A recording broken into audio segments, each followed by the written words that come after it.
రంగారెడ్డి జిల్లా కుత్బుల్లాపూర్ పేట్ బషీర్బాద్లో ఉద్రిక్తత కంటిన్యూ అవుతోంది. ల్యాండ్ విషయంలో పోలీసులతో మాజీ మంత్రి మల్లారెడ్డి, ఎమ్మెల్యే రాజశేఖర్ రెడ్డి వాగ్వాదానికి దిగుతున్నారు. స్థలంపై కోర్టు ఆర్డర్ ఉందని, గొడవలు చేయొద్దని పోలీసులు నచ్చచెప్తున్నా మల్లారెడ్డి, రాజశేఖర్ రెడ్డి వినడం లేదని తెలుస్తోంది. దీంతో మల్లారెడ్డి, రాజశేఖర్ రెడ్డి అరెస్టు చేసేందుకు పోలీసులు సిద్ధమవుతున్నట్లు తెలుస్తోంది. ఘటనా స్థలానికి చేరుకున్న పోలీసులు భారీగా మోహరించారు. దీంతో కుత్బుల్లాపూర్ పేట్ బషీర్బాద్లో హైటెన్షన్ వాతావరణం నెలకొంది. సుచిత్ర పరిధిలోని సర్వే నెంబర్ 82లో మల్లారెడ్డి ఇతరులకు మధ్య భూ వివాదం నడుస్తోంది. 2.5 ఎకరాల భూమి తనదేనంటూ మల్లారెడ్డి వాదిస్తున్నారు. అయితే ఇందులో ఎకరం 11 గుంటల భూమి తమదంటూ మరో 15 మంది వాదిస్తున్నారు. దీంతో ఇవాళ ల్యాండ్ దగ్గర మల్లారెడ్డి, రాజశేఖర్ రెడ్డితో 15 మంది గొడవకు దిగారు. ఒక్కొక్కరం 400 గజాల చొప్పున గతంలో భూమి కొనుగోలు చేశామని చెప్తున్నారు. కోర్టు కూడా తమకు అనుకూలంగా ఉందంటున్నారు. మాజీ మంత్రి మల్లారెడ్డి కావాలనే తమని బెదిరిస్తున్నారని 15 మంది ఆరోపిస్తున్నారు.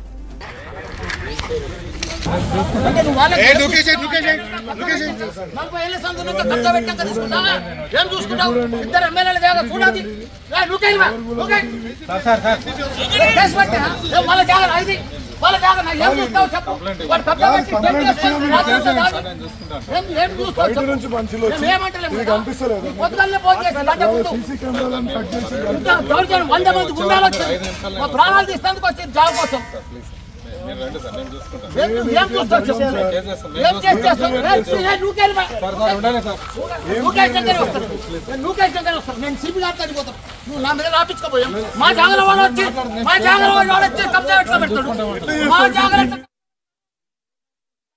మల్లారెడ్డి గారికి 1 ఎకరం 29 గుంటలు ఉన్నాయి.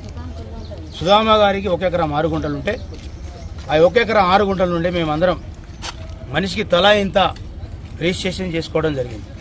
మేము 2016 వరకు పొజిషన్లో ఉన్నాం. మనిషికి 400, 500, 360 గజాలు ఈ రకంగా 9 మందిని సెల్యూట్ చేసుకోవడం జరిగింది. దీనిలో నుండి ఆయన ఇప్పటి రెండు సర్వే జరిగింది. జాయింట్ డైరెక్టర్ సర్వే ఒక్కసారి చేశారు, మండల సర్వే ఒకసారి చేశారు. చేసిన తర్వాత మల్లారెడ్డి గారికి నీకు 1 ఎకరం 29 గుంటలు అని చెప్పి వాళ్ళకి బార్డర్ పెట్టడం జరిగింది. ఆ బార్డర్లో మేము బ్లూ షీట్స్ ఇంతకుముందు వేయడం జరిగింది. 2016లో ఆ యొక్క బ్లూ షీట్స్ను డిస్మెటల్ చేసి మమ్మల్ని అప్పుడు భయభ్రాంతులకు గురి చేశాను. ఎందుకంటే టీఆర్ఎస్ గవర్నమెంట్ కాబట్టి, టీఆర్ఎస్ గవర్నమెంట్ అనేది నడిచింది కాబట్టి ఎన్ని అక్రమాలంటే మమ్మల్ని భయభ్రాంతులకు గురి చేసి అక్కడి నుంచి ఎన్నోసార్లు ఈ రకంగానే చేశారు. ఈ రోజున కాంగ్రెస్ ప్రభుత్వం వచ్చిన తర్వాత కూడా మాకు ఇంత న్యాయం జరుగుతుందని చెప్పి ఇలా మేము సైట్ మీదకి వచ్చి మా పొజిషన్ మేము తీసుకున్నాం. ఆ పొజిషన్ తీసుకున్న తర్వాత మల్లారెడ్డి, వాళ్ళ అల్లుడు రాజశేఖర్ రెడ్డి, వాళ్ళ అనుచరులు గుండాలం పట్టుకొని వచ్చి ఇలా ఒక దాడి చేయడం జరిగింది. మరి ఈ దాడి వెనుక ఒక ఎస్సీల ల్యాండ్కు మల్లారెడ్డికి ఎలాంటి సంబంధం లేదు. అయినా మధ్యలో వచ్చిన కొనుక్కున్నాడు. అయినా 1 ఎకరం 29 ఆయనకు ఉండదని చెప్పి సర్వేయర్ గారు చెప్పిండు, జాయింట్ డైరెక్టర్ చెప్పారు.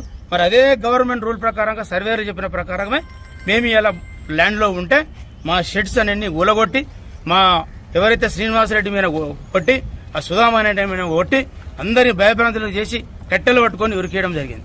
ఇది ఎక్కడే న్యాయం, ఎక్కడ దౌర్జన్యం అంటున్నా. మల్లారెడ్డి గారు ఇకనైనా మానుకోరు మీ భూ కబ్జాలు. ఇకనైనా మాకెందుకు, మేము తల ఇంత కొనుక్కొని పైసలు కష్టపడి కొనుక్కున్న పైసలు ఇవి. మరి నువ్వు ఎందుకు మా భూమిని లాక్కోవడానికి నువ్వు ఎందుకు ప్రయత్నం చేస్తున్నావు? నాకు ఇలా 360 గజాలు నాకు ఉన్నది. మరి నేను కూడా ఒక వన్ ఆఫ్ ది మెంబర్ని కాబట్టి నువ్వు ఇలా మమ్మల్ని కూడా ఉరికిచ్చి ఈ పోలీస్ సపోర్ట్ తోటి ఇలా ఎవరిని మమ్మల్ని అందరిని అక్కడికి రాకుండా, సైడ్ కాడికి రాకుండా నువ్వు కట్టెలు అందుకొని కొట్టడం ఇది ఎంత దౌర్భాగ్యం అంటే, మరి కాంగ్రెస్ ప్రభుత్వంలో ఇలా రేవంత్ రెడ్డి గారిని కానీ ఇలా ప్రతి ఒక్కరిని కలిసి ఒక రిప్రజెంటేషన్ చేయడం జరుగుతుంది. మాకు న్యాయం చేయాలని చెప్పి పోలీసు వారిని కూడా మేము సవినయంగా కోరుకుంటాం. పాత్రికేయ సోదరులందరికీ ధన్యవాదాలు తెలియజేసుకుంటూ, దయచేసి ఎవరిది కరెక్ట్ ఉన్నది, ఎవరిది కరెక్ట్ లేదు. Court order not to interfere. మల్లారెడ్డికి సంబంధించిన ఫ్యామిలీ నాట్ టు ఇంటర్ఫియర్ మీకు ఒక కాపీ ఇస్తుంది. ఇప్పుడు వీళ్ళు ఎవరైతే ఈ ల్యాండ్కి ఎలాంటి సంబంధం లేదు, 2016 నుంచి మాకు ఆర్డర్ ఉన్నది.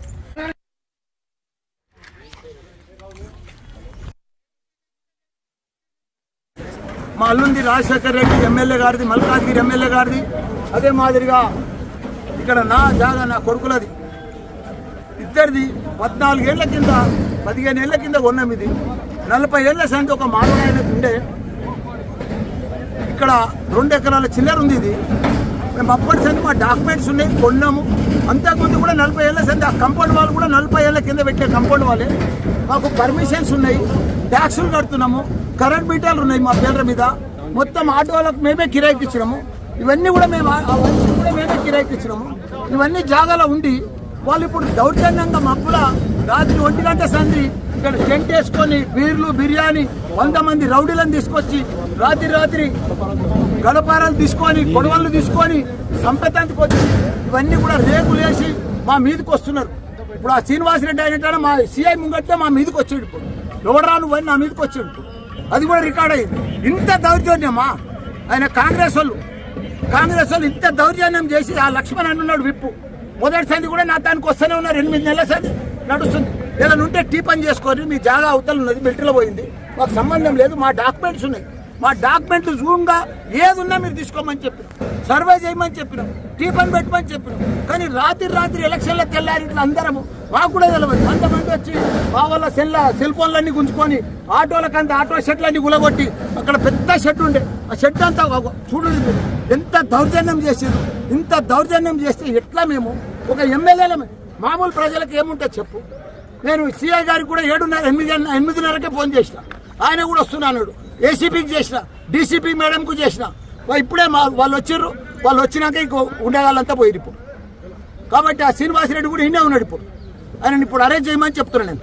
ఎందుకంటే మా జాగాల వాళ్ళకి ఏదైనా ఇంజక్షన్ ఆర్డర్ ఉంది, వాళ్ళకి ఏదైనా డాక్యుమెంట్ ఉంది, వాళ్ళకి ఏదైనా ల్యాండ్ ఉంది. నువ్వు సర్వే చేసి తీసుకో, టీ పని పెట్టు. మా డాక్యుమెంట్ మేము చూపిస్తాం.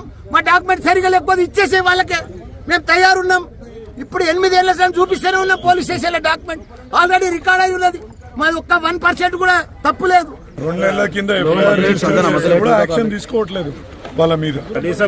ఇవాళ పొద్దున మేము ఇప్పుడు డైరెక్ట్ వచ్చి కన్ఫ్రంటేషన్ చేసుకోవద్దు అని పోలీస్ స్టేషన్కి వెళ్ళినాం. పోలీస్ స్టేషన్ లో రిపోర్ట్ ఇచ్చినాం. రిపోర్ట్ ఇచ్చి సిఐ గారికి, ఏసీపీ గారికి, మళ్ళా డీసీపీ గారికి కూడా ఫోన్ చేయడం జరిగింది. ఫోన్ చేసినా వాళ్ళు రెస్పాన్స్ ఇవ్వలేదు. అంటే ఏవో పనులు ఉన్నాయని చెప్తున్నారు. మేము చెప్తున్నాం యాజ్ ఏ 2 ఎమ్మెల్యేలమే డైరెక్ట్ మా ప్రాపర్టీ మీదకి మేము పోతున్నాం. ఇంకా మాకు ఏదైనా ప్రాణహాని ఉన్నా మీదే బాధ్యత అని చెప్పి పంపిస్తే అప్పుడు పోలీసు వాళ్ళు వచ్చారు. ఇక్కడ ట్రెస్పాస్ చేసి నిన్న మా అన్ని ప్రాపర్టీలు కూలగొట్టి వాళ్ళు ట్రెస్పాస్ చేసిందంటే వాళ్ళ మీద కేసు చేయట్లేదు, కానీ మమ్మల్ని ఆపడానికే ప్రయత్నం చేస్తారు.